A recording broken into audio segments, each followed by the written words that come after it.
Okay, grade students.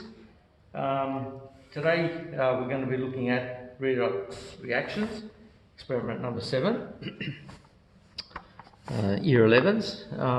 We're going to be going through these 5 reactions: the zinc and the hydrochloric copper with the hydrochloric, zinc with the magnesium nitrate, zinc with the copper nitrate, iron nitrate with the potassium hydride, and then we're going to heat the copper. We'll go through one of these individually, and then I'm going to talk to you a little bit about redox reactions and the importance of them.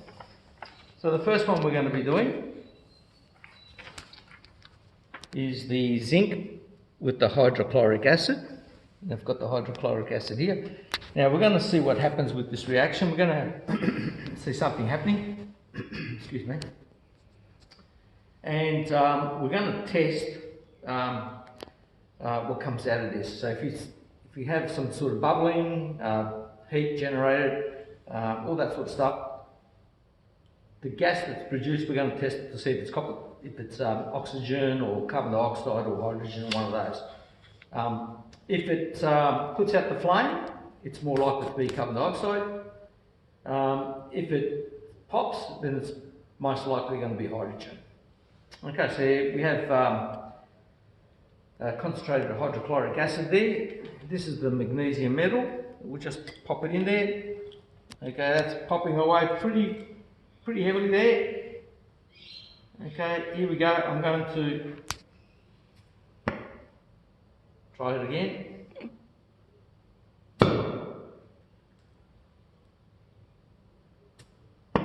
So we can hear the popping happening there. So pretty confident that that's going to be hydrogen gas produced there. So hydrogen gas and positive for reaction. All right then. Now the next one we're going to do, and there's a fair bit of heat produced as well on that one. That's getting quite warm. So, and might just drain this so we don't have any.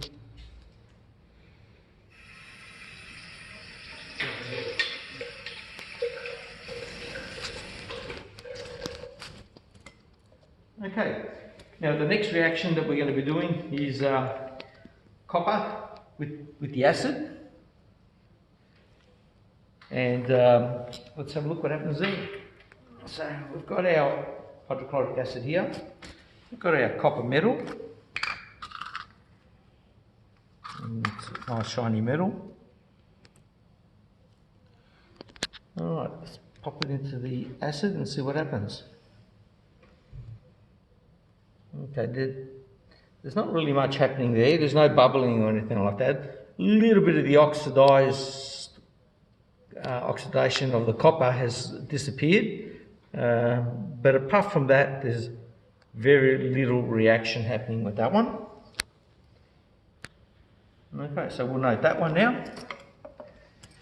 So, negative reaction, this one. Copper oxide on the surface has been removed. But apart from that, there's no reaction between the copper and the hydrochloric acid. All right, the next one is the zinc metal with magnesium nitrate. So let's grab the. So we have the magnesium nitrate here.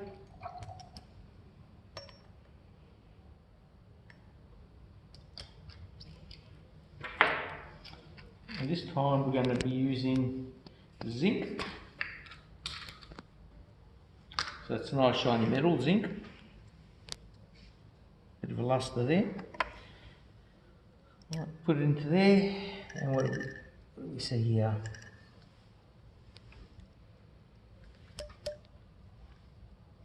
Okay, no heat.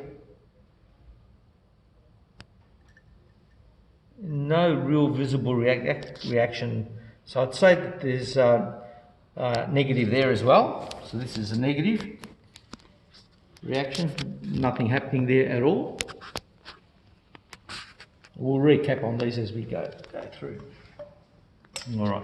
So Okay, the next one is the zinc with the copper nitrate. So copper nitrate.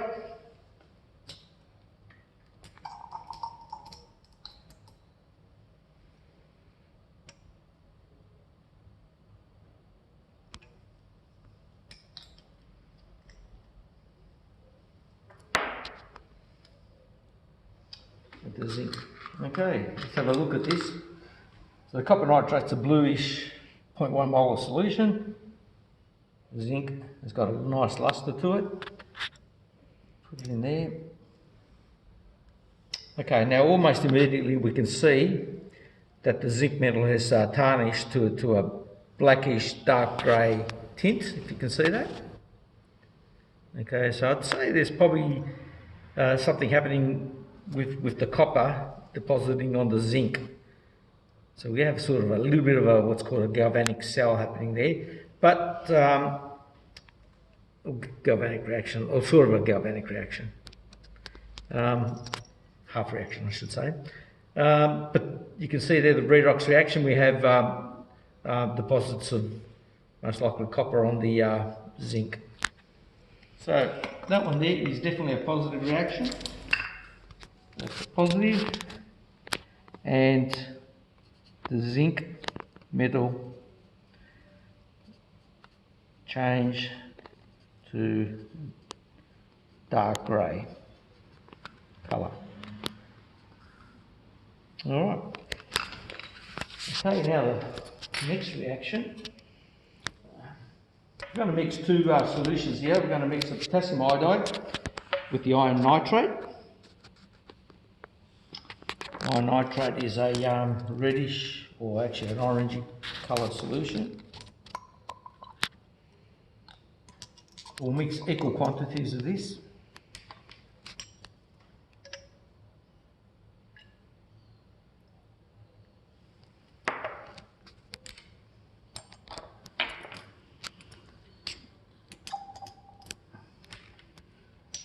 Okay, now one's clear, one's an orangey type colour. Let's see what happens here.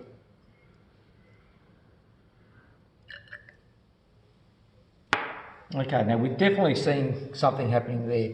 It's gone to a dark browny colour solution. As you can see there, there's quite a difference.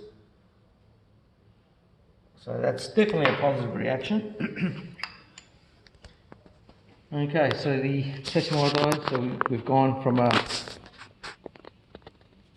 orange to dark red. So definitely a reaction happening with that one. Okay.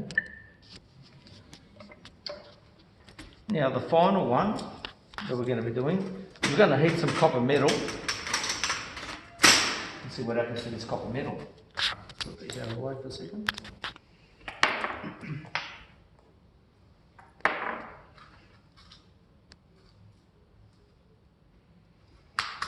All right.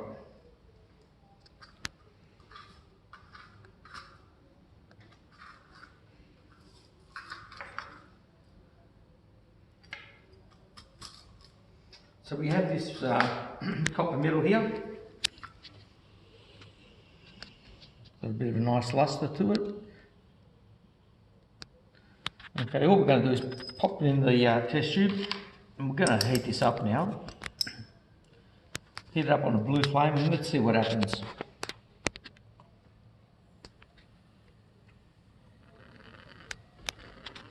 Might take a while.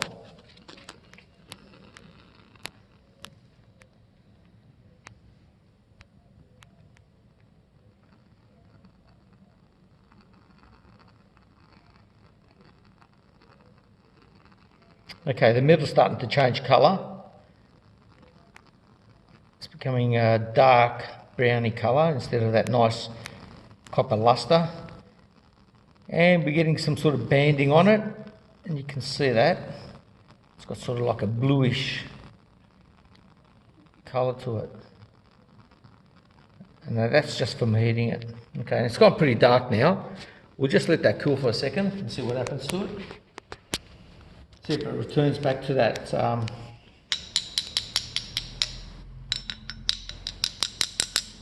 Can you see that? As opposed to that.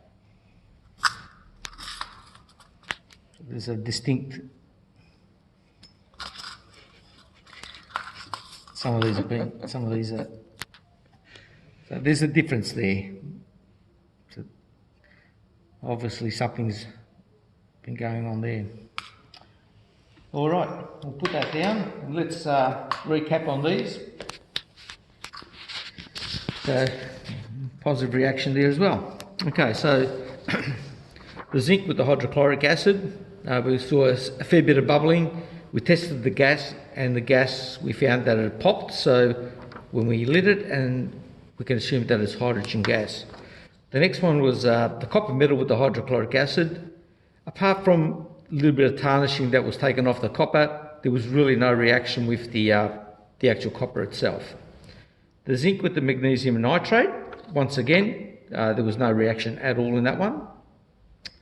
The zinc with the copper nitrate, now here we saw the zinc turn into a dark greyish colour, so there was definitely a reaction happening there.